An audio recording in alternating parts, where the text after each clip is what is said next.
श्रोतेहो नमस्कार. कुटुंब स्वास्थ्य या कार्यक्रमात मी ऐश्वर्या पटवर्धन आपलं मनःपूर्वक स्वागत करते. श्रोतेहो, कुटुंब स्वास्थ्य या कार्यक्रमाच्या आजच्या भागात आपण ऐकणार आहोत दंतचिकित्सा याविषयी डॉक्टर उमा दातार चौगुले यांची ऐश्वर्या पटवर्धन यांनी घेतलेली मुलाखत. चला तर सुरुवात करूया मुलाखतीला. मॅडम, आकाशवाणी सांगलीच्या कुटुंब स्वास्थ्य या कार्यक्रमात आपलं मनःपूर्वक स्वागत. धन्यवाद. नमस्कार, मी डॉक्टर उमा दातार चौगुले. मॅडम, आपल्या दैनंदिन जीवनात दातांचं काय महत्व आणि त्याचा कसा उपयोग होतो? दात खूप महत्वाचे आहेच आहेत. दात खाण्यासाठी, दिसण्यासाठी, बोलण्यासाठी ह्याचं तर खूप महत्व आहेच दातांचं. त्यांना आपण तसंच ट्रीटमेंट दिली पाहिजे. म्हणून दाताचं आरोग्य फार गरजेचं आहे. तर दात तुमचे व्यवस्थित असतील तर हेल्थ तुमची व्यवस्थित असते. ह्या दातांची काळजी कशा पद्धतीनं घेतली गेली पाहिजे? दात दोनदा घासावे हे तर बेसिक सगळ्यांना माहिती आहे, पण ते कोणी पाळत नाही. सकाळी उठल्यानंतर दात घासले गेले पाहिजेत आणि झोपायच्या आधी दात घासले गेले पाहिजेत. आणि मध्ये आपण कधी काही खाल्लं तर त्याच्यानंतर खळखळून सुळा भरल्या पाहिजेत. इन बिटवीन इटिंग म्हणतो आपण, स्नॅकिंग, ते टाळलं पाहिजे. कारण जितके वेळा आपण स्नॅकिंग करतो तितके वेळा फूड प्रोसेस होऊन जरा ॲसिड्स जर तयार झाले आपल्या तोंडात तर दात किडण्याचं प्रमाण वाढतं. आणि शुगरी किंवा गोड, अति गोड, चिकट हे असे पदार्थ जर जास्त खाल्ले तरीही दात किडण्याचं प्रमाण वाढतं. आणि दुसरा असा भाग आहे फ्लॉसिंग म्हणतात त्याला, की आपण कितीही ब्रशिंग केलं तर काही भाग दाताचे असे जिथे ब्रश पोचत नाही, तर तिथे आपल्याला फ्लॉसिंग करायला लागतं. म्हणजे दोन दाताच्या मधली जागा आणि जिथे अन्नकण जास्त अडकतात तिथे फ्लॉसिंग करणं गरजेचं आहे. आणि डेंटिस्टच्या सल्ल्याने माउथवॉश वापरावा जर गरजेचं असेल तर. दात किडण्याचं जे प्रमाण आपण बोललो तर ते कुठल्या वयोगटात जास्त दिसून येतं? अगदी लहान मुलांपासून मोठ्यांपर्यंत दात किडण्याचं प्रमाण आपल्याला दिसून येतं. लहान मुलांमध्ये आम्ही त्याला मिल्क टूथमध्ये जे केरीज दिसतात ते नर्सिंग बॉटल केरीज म्हणतात. तर तोंडात दुधाची बाटली घेऊन काही मुलांना झोपायची सवय असते, तर मग ते एके जागी खालच्या जबड्याच्या दातांच्या अवतीभोवती ते दूध जमा होतं आणि तिथले दात किडतात. त्याला नर्सिंग बॉटल केरीज असं म्हणतात. काही मुलांना खूपच चिकट, गोड हे असे खायचे पदार्थ, चॉकलेट एस्पेशली सवय असते, त्यामुळे सगळेच दात किडतात. आणि हे दुधाचे दात किडल्यामुळे नंतरचे दात यायला त्रास होतो. ते उशिरा येतात, वेडेवाकडे येतात, हे सगळे नंतरचे त्रास चालू होतात. आणि किडलेले दात असल्यामुळे मुलाच्या खाण्यावर, आहारावर खूप त्याचा फरक पडतो आणि म्हणून त्याची वाढ ही खुंटू शकते. म्हणून मुलांचं आरोग्य तेव्हा जपणं गरजेचं आहे. आपल्या साधारण मिडल एज ग्रुपमध्ये पण दात किडतात, पण ती पण कीड आपण जर लवकर लक्षात आलं तर सिमेंट भरून ती ट्रीटमेंट लगेच तिथे थांबू शकते. पण जर तिथे पण डिले झालं तर मग रूट कॅनल करायला लागतं, त्याच्यानंतर मग दात काढायला लागतो. काढूनही दात नंतर ब्रिज बसवायचा, हे सगळे ऑप्शन्स येतात पुढे. म्हाताऱ्यांमध्ये पण दात किडीचं प्रमाण असतं, कारण त्यांची डेक्स्टिरिटी जरा कमी झालेली असते. त्यांना तोंड स्वच्छ ठेवणं तेवढं सोपं वाटत नाही. मग त्यांना आपण इलेक्ट्रिक ब्रश हे देऊ शकतो. दैनंदिन जीवनात कुठल्या प्रकारची पेस्ट आणि कुठल्या प्रकारचा ब्रश हा वापरला गेला पाहिजे आणि त्याचं प्रमाण किती असलं पाहिजे? पेस्टच्या ब्रँडपेक्षा पेस्टचे कंटेंट्स महत्वाचे आहेत. त्याच्यात फ्लुराईड आहे का ते आपण बघणं गरजेचं आहे. आणि जे 1000 ppm फ्लुराईड असतं त्याच्यामुळे दाताला कीड लागण्याचं प्रमाण कमी होतं. मग आपण ह्या गोष्टीकडे, कंटेंट्सकडे लक्ष देऊन पेस्ट वापरावी. आणि डेंटिस्टच्या सल्ल्याने पेस्ट वापरावी. म्हणजे सेन्सिटिव्हिटी असेल तर त्याच्यासाठी पेस्ट वेगळे आहेत. लहान मुलं ज्यांना दुधाचे दात जस्ट येत आहेत त्यांच्यासाठी पेस्ट वेगळ्या असतात. मग दुधाचे आणि कायमचे दात जेव्हा असतात त्यावेळी ज्या पेस्ट वापरल्या जाऊ शकतात त्या पेस्ट वेगळ्या आहेत. मग ह्या सगळ्या वेगवेगळ्या पेस्ट आपण डेंटिस्टच्या सल्ल्याने वापराव्यात. ब्रशमध्ये पण सॉफ्ट, मीडियम आणि हार्ड असे ब्रिसलचे ब्रश असतात. त्यांचे केस कसे असतात त्याच्यावर हे 3 प्रकार आहेत. ज्यांना हिरड्याचे त्रास आहे त्यांना सॉफ्ट ब्रिसल ब्रश हे दिले जातात. हार्ड ब्रिसल ब्रश वापरू नये. जनरली मीडियम किंवा सॉफ्ट ब्रिसलचे ब्रशच वापरावे. हार्ड जर जास्त वापरलं तर दातांचं वरचं आवरण, ज्याला आपण इनॅमेल म्हणतो, त्याची झीज फार होते. इव्हन हिरड्यांना पण इजा होऊ शकते जर व्यवस्थित दात नाही घासले किंवा ओव्हर एन्थुझियास्टिकली आपण ब्रशिंग केलं तर. आणि हे जे इनॅमेल जे आवरण आहे ते एकदा गेलं की परत येत नसतं. मग त्याच्या आतमधला जो गाभा आहे दाताचा तो डेंटिन म्हणतात त्याला, ते पिवळसर असतं. म्हणून इनॅमेल गेल्यानंतर दात पिवळे पण वाटायला लागतात. बरीच जी कारणं आहेत, चहा पिणं किंवा दात योग्य पद्धतीने न घासलं जाणं, त्याच्यामुळे एजिंगमुळे पण इनॅमेल कमी होऊन दात जास्त पिवळे वाटायला लागतात.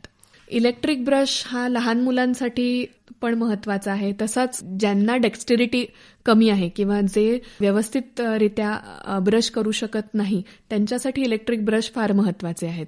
म्हणजे ते ब्रश ऑटोमॅटिकली त्यांचं मसाजिंग सायकल ठरलेलं असतं. तो फक्त आपण दातापाशी धरला की तिथला भाग क्लीन होतो. आणि मुलांना फार छान वाटतं हे की आपण काहीतरी वेगळं करतोय आणि ह्यांनी त्यांना मोटिवेशन मिळतं दोनदा दात घासायचं. दातांच्या ट्रीटमेंटची गरज कुणाकुणाला भासू शकते? दातांच्या ट्रीटमेंटची गरज सगळ्यांना आहे. अगदी लहान मुलापासून म्हाताऱ्यांपर्यंत सगळ्यांना ट्रीटमेंटची गरज आहेच आहे. पहिला दात आपल्या तोंडात आल्यापासून आपण तो स्वच्छ ठेवतोय का, म्हणजे तेव्हा आपल्या मुलाचा दात आपण स्वच्छ ठेवतोय का ह्याच्याकडे पालकांनी लक्ष द्यावं. आणि वेगवेगळ्या वयात वेगवेगळी दाताच्या ट्रीटमेंटची गरज असते, ज्याच्याकडे आपण बघितलं जावं. लहान मुलांमध्ये ऑर्थोडॉन्टिक ट्रीटमेंटची गरज आहे का, दात वेडेवाकडे आलेत का, जास्त दात किडले आहेत का, ह्याच्याकडे पालकांनी लक्ष द्यावं. मग व्यसनं ह्या गोष्टीपासून मुलांना आपण लांब ठेवतोय का ह्याच्याकडे बघावं. म्हातारपणी जसे दात जातात तसं आहारावर फार निर्बंध येतो. म्हणून म्हातारपणीपर्यंत तुमचे दात व्यवस्थित असावेत ह्याकडे आपण लक्ष दिलं पाहिजे. मॅडम, बऱ्याचदा काही व्यसनांमुळं किंवा काही आजारांमुळं, काही सवयींमुळं दात खूप खराब दिसू लागतात. यासाठी ते क्लीन करून घेतले जातात. तर सारखं सारखं दात क्लीन करून घेणं खरंच गरजेचं आहे का? दात 6 महिन्यातून एकदा क्लीन करून घ्यावेत डेंटिस्टकडून. पण सारखे सारखे जर तुम्ही क्लीन केलेत तर इनॅमेल म्हणून जे दातावर आवरण असतं त्याची झीज जास्त होते आणि एकदा ते आवरण गेल्यानंतर आपल्याला ते परत येत नाही दातांवर. मग त्याचा अपायच जास्त होतो उपायापेक्षा. मग अशा वेळी तुम्ही तुमच्या ज्या सवयी आहेत, ती स्मोकिंग असू दे, पान खाणं असू दे किंवा तंबाखू खाणं असू दे, ह्या सवयींपासून लांब राहायचा प्रयत्न करायचा. हिरड्यांचे काही आजार आहेत ज्याच्यामुळे दातांवर किटण जास्त येतं. मग आपण दाताच्या स्वच्छतेकडे, हिरड्या निरोगी राहाव्यात ह्याच्याकडे लक्ष द्यावं. सारखं क्लिनिंग, म्हणजे क्लिनिंग जर रेकमेंडेड असेल, डेंटिस्टनी सांगितलेल्या वेळात क्लिनिंग करून घ्यावं. पण तो मी स्वच्छ रोज दात ठेवत नाही म्हणून मी डेंटिस्टकडे जाऊन स्वच्छ करून घेणार, हे बरोबर होत नाही. आपण हायजीन ठेवावी आणि क्लिनिंग हे डेंटिस्टने रेकमेंड केलं म्हणजे वर्षातून एकदा किंवा 2दा एवढंच करून घ्यावं. मॅडम, बऱ्याच लोकांना, म्हणजे अगदी सगळ्यात जवळजवळ लोकांना सततचा एक त्रास असतो, तो म्हणजे अक्कलदाढेचा. तर अक्कलदाढेविषयी थोडी माहिती सांगाल? अक्कलदाढेला अक्कलदाढ म्हणतात कारण ती साधारण 18 वर्षाच्या नंतर 25व्या वर्षापर्यंत येते, जेव्हा असं म्हणतात की आपण वी कम ऑफ एज म्हणून. पण ती अक्कलदाढ आता जसं इव्होल्युशन होते तसं आपल्या जबड्याचा साईज कमी होतोय, त्यामुळे त्या अक्कलदाढेला तोंडात यायला जागा मिळत नाही. म्हणून बरेचदा अक्कलदाढ तिरकी येते किंवा येतच नाही तोंडात. जर अक्कलदाढ व्यवस्थित तोंडात अलाइंड असेल तर त्याचा काही त्रास होत नाही. जर तिरकी येत असेल तर मग ती पुढच्या दातांना ढकलते किंवा तिरकी येणारी दाढ त्याच्यावर वर एक जिंजायवाचं सॉफ्ट टिश्यूचं एक कव्हर असतं, ते आणि दाताच्या मध्ये अन्नकण अडकून तिथे सूज होऊ शकते किंवा त्याचा तिथून ठणका लागून कानापर्यंत, डोक्यापर्यंत पण तो ठणका जातो. मग ती जागा स्वच्छ ठेवणं सगळ्यात महत्वाचं असतं. आणि जर डेंटिस्टने सांगितलं, तुम्हाला तो सल्ला दिला की अक्कलदाढ काढणं गरजेचं आहे, तर ती वेळेच काढून घेणंही तेवढंच गरजेचं असतं.